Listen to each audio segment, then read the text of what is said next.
Welcome to another episode of Conversations with G&G. Today we're excited to be joined by our special co-host Danni Synot as she dives into the important topic of stress management, sharing practical strategies to help manage and prevent anxiety. Thank you for being here, Danni, and welcome to the show. Great to be with you. Sounds funny, doesn't it? Welcome to the show. Yeah. It's different being in the other end of the presenting, I guess. And yeah. But you're such an expert in this topic and such an important one to go deeper and unpack it all. Yeah, that's right. Well, stress is something that affects everybody, of course. You know, none of us are immune from stress. And what people don't realise sometimes is there are actually two different types of stress. There's, a stress that, we're very familiar with that stresses us out and it's awful and we get, symptoms where maybe our heart's racing a little bit and we feel sick in the tummy. But there's also what's called eustress, which is more of a positive type of stress. So it might be that you're about to give a presentation and you're super excited, but you're nervous, and you're maybe maybe you've got a few things going through your head like, what if this happens? What if that happens? But, you're generally positive about it and it's motivating you towards your goal and towards what you're trying to do. Unfortunately, when it gets to a point of affecting us in a negative way, particularly over a longer period of time, like say it's lasting more than, say, 2 to 4 weeks, then it's something to really be aware of. Because it can very quickly then turn into anxiety, which is a whole other level. So what you want to see in life is understanding what do you feel when you're stressed and what's the difference in that feeling when it's eustress opposed to transitioning into a more negative, destructive type of stress for you. And we all have different symptoms around that. Like for some people it is like the palpitations or sweaty palms or feeling of butterflies in our tummy. For other people, they literally will run to a bathroom and spew. So it's just getting to know, what your body is and even what your triggers are too. Is it something that is an emotional trigger or a trauma maybe from your past? And we see that a lot in conditions like post-traumatic stress disorder. Returned soldiers, for example, they'll have a car backfire and all of a sudden it triggers them into, a major trauma incidents where they're having flashbacks and things like that. And so just being aware of what those triggers are, what those feelings are that come in so that as they're happening, you can identify them and just diffuse them a little bit. Yeah, absolutely. And you would have life experience, but also a formal qualification, say in the field. Can you tell us a little bit about your background, Danni? Just as a refresh. Right. So I'm a qualified counsellor. So as a profession, I certainly deal with a lot of people dealing with anxiety and burnout and stress in their lives, and I've run seminars on it before and spoken on it a lot. As well as that, I have a coaching element of things that I do too. So currently in the process of writing a coaching program on it as well. So looking very much forward to that because it's something that a lot of leaders deal with as well, and something that's so preventable. And of course, prevention's better than cure. If we can get ahead of it, that's great. And I guess I'm speaking to the converted when I say that because I have had a very long battle over a number of years with anxiety disorder to the point that I was having panic attacks, constantly couldn't eat. I dropped down to like 49 kilos. I've had that situation a few times in my life. One was a grief experience when I lost my baby and it threw me into that. And so that can be sometimes a trigger for anxiety too, is trauma. Other times it's been when I've been working too much and not watching my life balance. And then the third instance was when I was diagnosed actually with a heart condition that had underlied some of that as well. And I had to have a procedure called an ablation to be able to deal with that side of it. And so, having that journey, having to, get to those places where I couldn't leave the house, I couldn't work, I couldn't drive the car. I know what it's like to live in debilitating stress and anxiety and trauma and have it be, just life-stopping actually.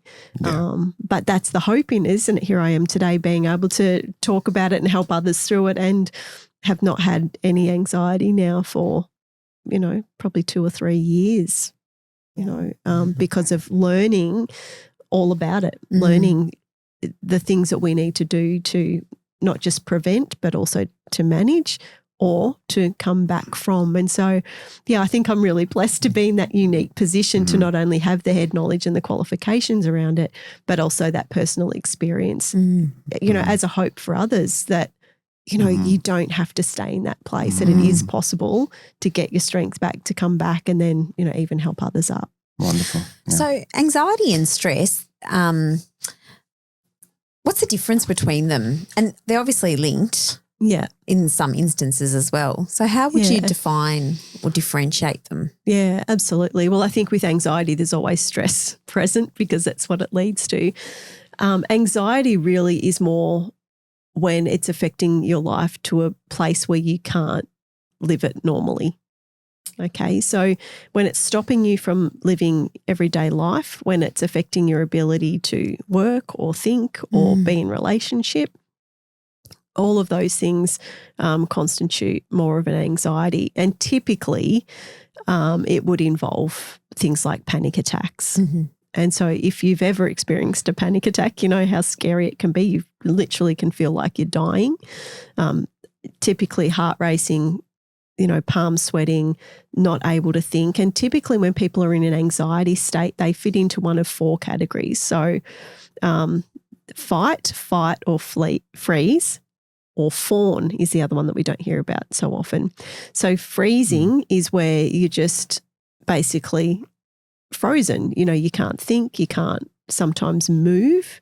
You just get into that state of just being sort of solidified in your state, can't focus. Flight, you get that urge to run, to just get out of wherever you are. So it might be that you're in, say, for example, a crowded room, and you just feel like I have to get out of here. I can't cope, or I can't escape. And so you'll just flee. Then there's fight. So some people will actually get quite aggressive in their language or in their body language. They might argue back, and it's not coming from a space actually of aggression. It's fear and the need to sort of fight their way out because they're feeling so threatened. Fawning is a little bit more along the lines of people pleasing and basically submitting to whatever they feel the threat is. And so then their own needs and boundaries just go out the window, and they end up living life to other people's expectations, but never able to rest or feel safe in their own skin and in their own space. And that's one that's a little bit more under the radar. And often they're the people, the carers, the people that are always doing something for someone else, living up to everyone else's expectations, and their needs never end up getting met. They're always pouring out and never being poured into. And usually they're people that won't ask for help either or accept it if it's given. So it's recognizing those signs that even you might be experiencing a panic attack because your response to it is within those 4 categories. Yeah. And it's, it can be really horrific. Like I remember when I was at my worst, I couldn't leave the house. I couldn't eat. I couldn't swallow. I just felt like I was going to choke all the time. It was awful. It was just really awful. And then, of course, socially, I wasn't connecting because I wasn't getting out of the house. I didn't feel like being around people, and yet I was petrified of being on my own because I just felt like I was going to die. Something was going to happen. I needed someone to rescue me, and it was a horrible time. How does one get to that stage? Like, are there things that like you can do to recognise early to sort of prevent it from getting to that point? Yeah. Yes and no. I think it really depends on your circumstances.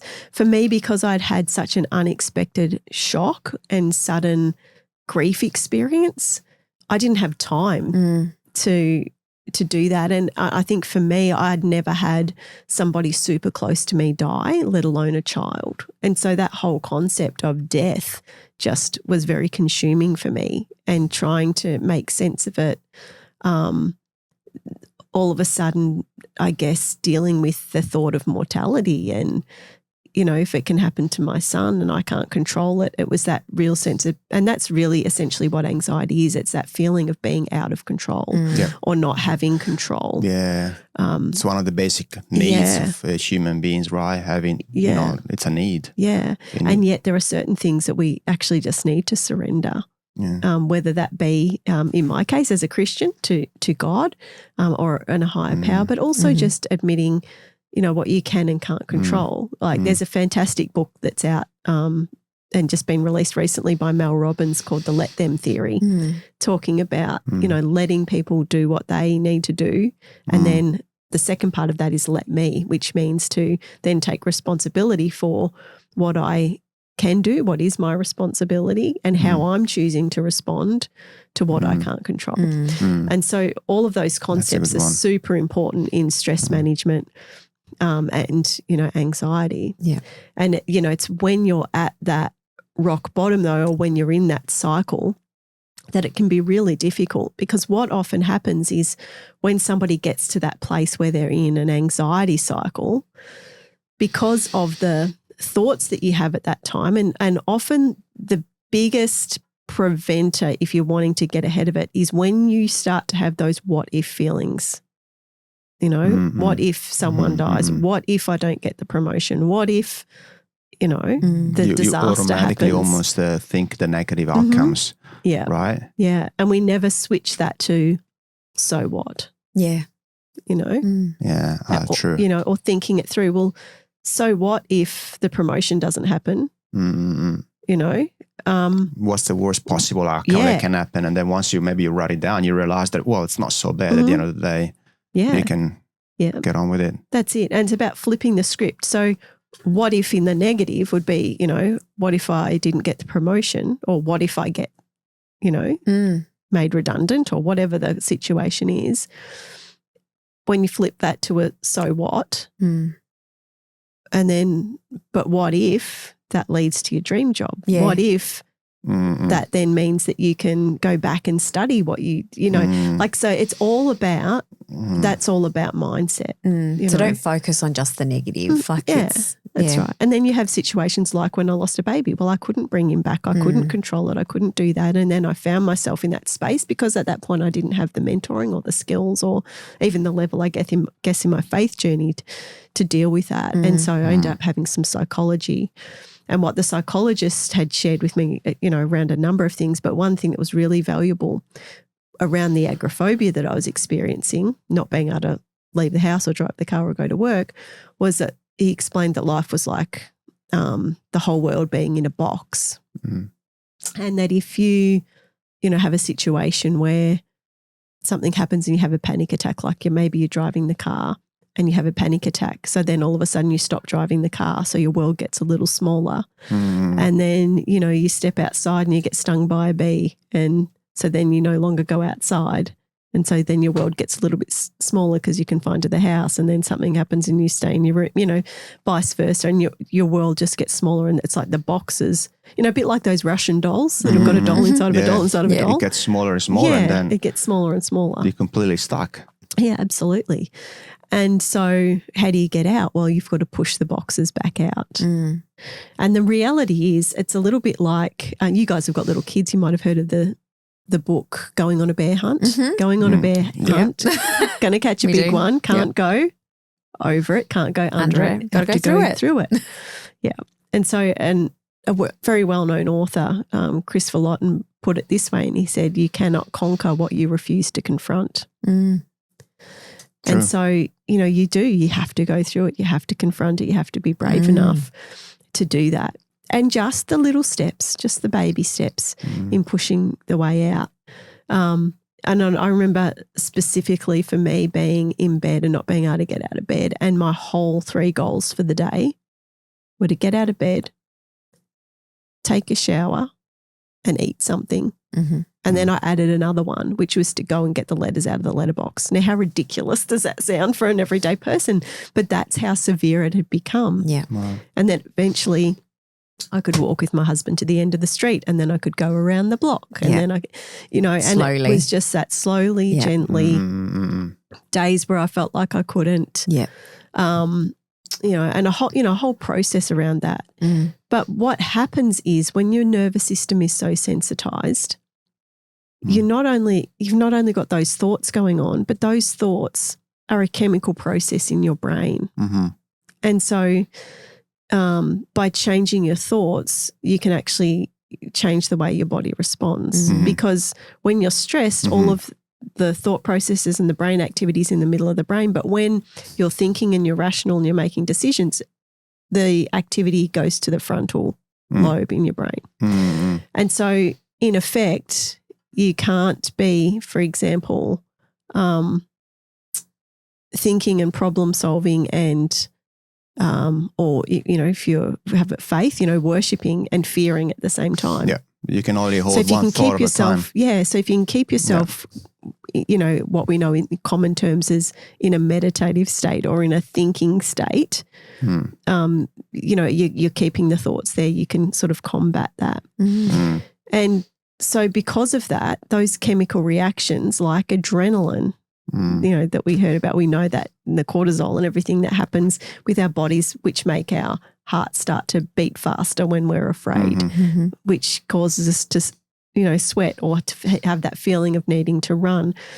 Our bodies get into that cycle. So when we're in a cycle where we get those physical symptoms, what can then happen is we could be calm as a cucumber sitting there watching TV, and then we might have our heart just do a little jump, or we might have, the room might start to get a bit hot and we start to sweat. But because those are the same physical symptoms that we've had when we've had an anxiety attack, even just those physical sights or feelings or sounds can actually trigger the anxiety rather than the thought actually triggering it or the situation triggering it. And we end up in this cycle, or we stop eating, because we're feeling tight in the throat or whatever, and or we're grieving, and so we've lost our appetite. But then if you don't eat, what happens? Well, your blood sugar drops and your blood pressure drops, and then you start feeling shaky, which then gives you the same symptoms. So you're just getting this vicious cycle, isn't it? And so things like making sure you're getting enough sleep. If you can't eat, just eat something. I found at one point, if I had a couple of dates, highly nutritious, a bit of sugar first thing in the morning, it would be enough to get the salivary glands going, which would then trigger my need for hunger because I've only eaten a little bit, but I'd get that quick burst of sugar with some vitamins and minerals in it to be able to then continue to eat. Or I'd go for something like yogurt that was easy to swallow, or a smoothie, or something that I could just sip, and soup. You take that small step, and then hopefully from there you can get unstuck, really. That's it. Yeah. And choosing those foods that are nutritious, making sure if I can't eat, we'll go get some sustagen and drink that instead of a coffee. Yeah. Stay away from things that are going to heighten your state of stress. Stay away from the caffeine and the more herbal teas, warming. Yeah. That's right. And then what you mentioned before as well, seeking for help, right? Speak up, exactly. Reach out. So that's also critical, right? See a therapist. Don't isolate. Like make sure you've got the right people around you.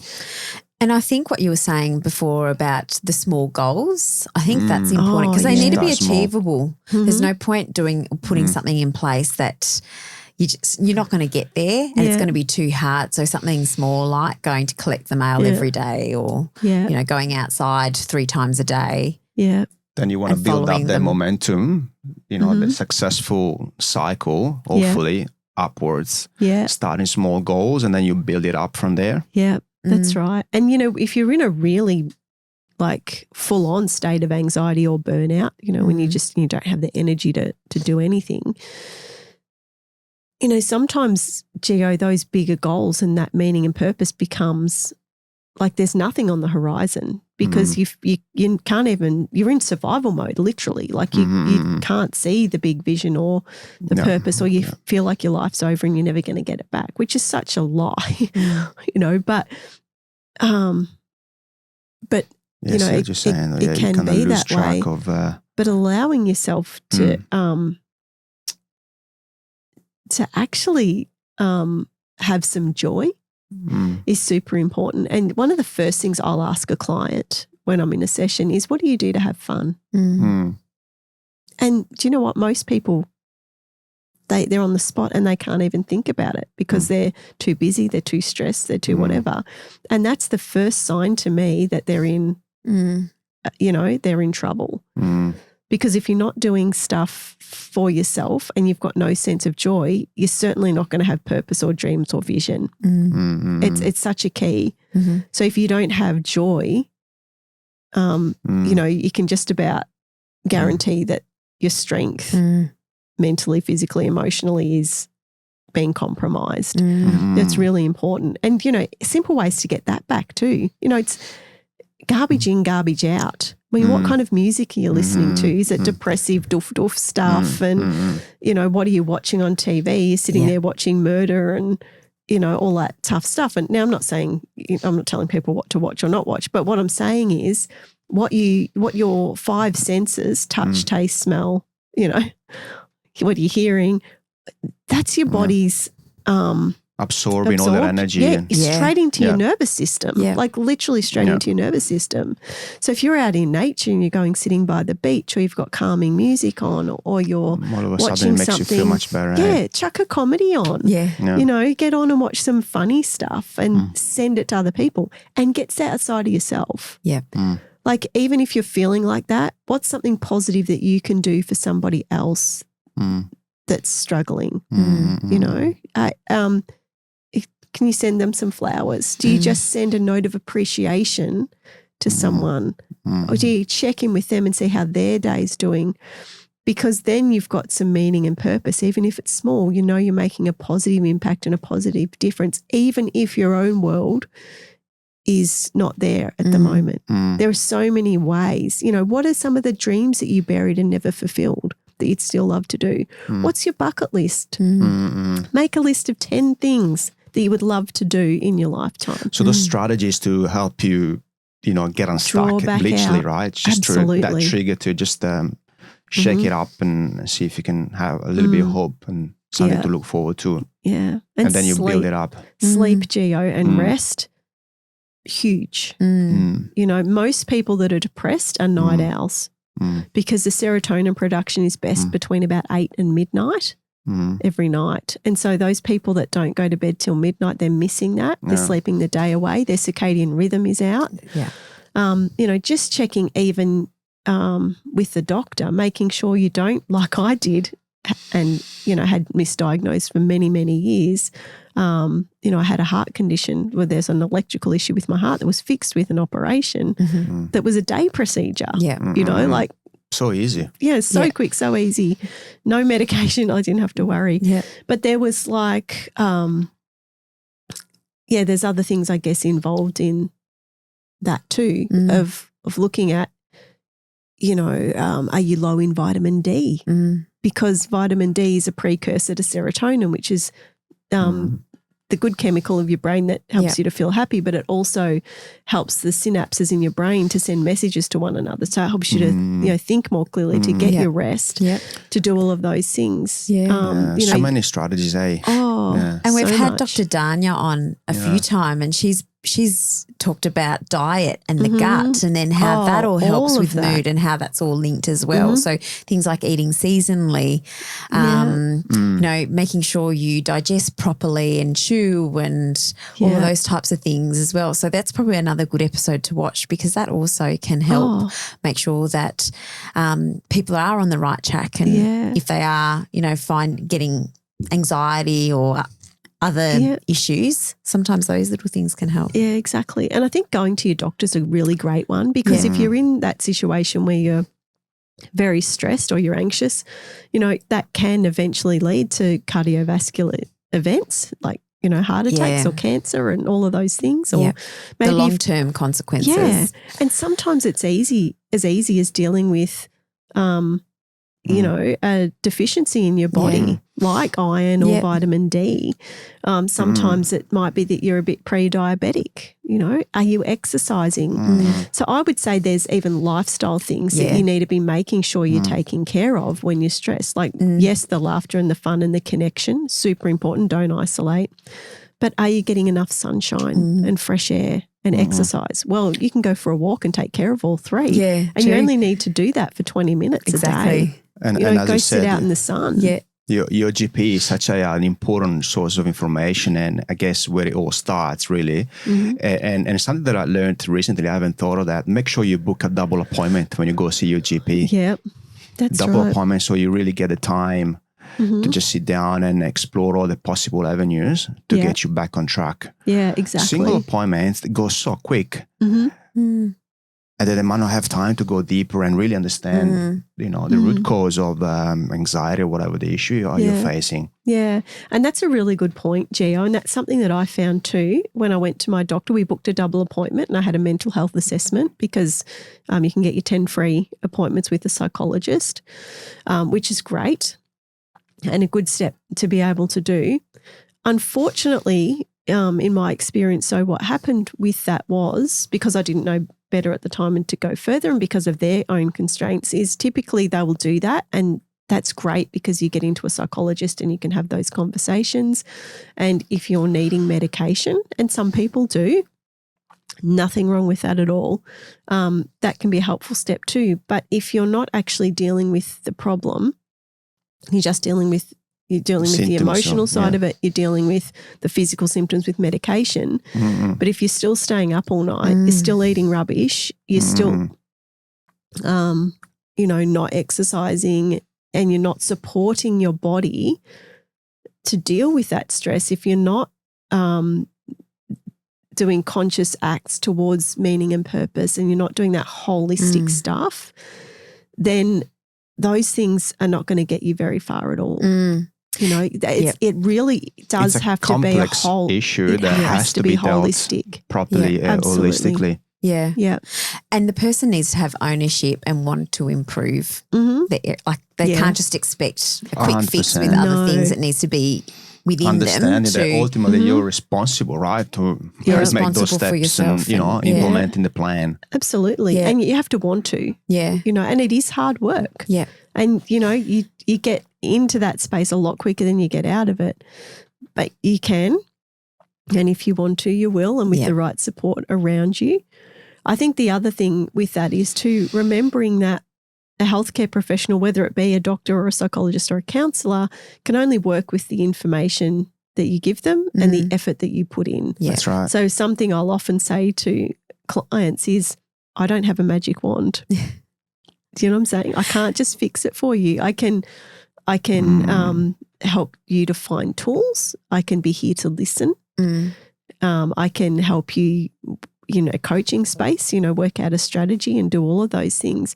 But unless you're willing to put in the work and you're willing to do that, and I'm actually now at a point where I will refer someone on in a counselling situation, or if I'm coaching, I will even end the relationship if a client's not contributing Not and putting then in the work. And then there are other situations too, like if someone has a mental health condition or there's something more going on that it was not in my scope of qualification, then I have a responsibility to either completely refer somebody on or to work alongside those other professionals as part of a team. But you've got to be part of your team. Yeah. You have got to be the lead of the team. You have to lead it. Yeah.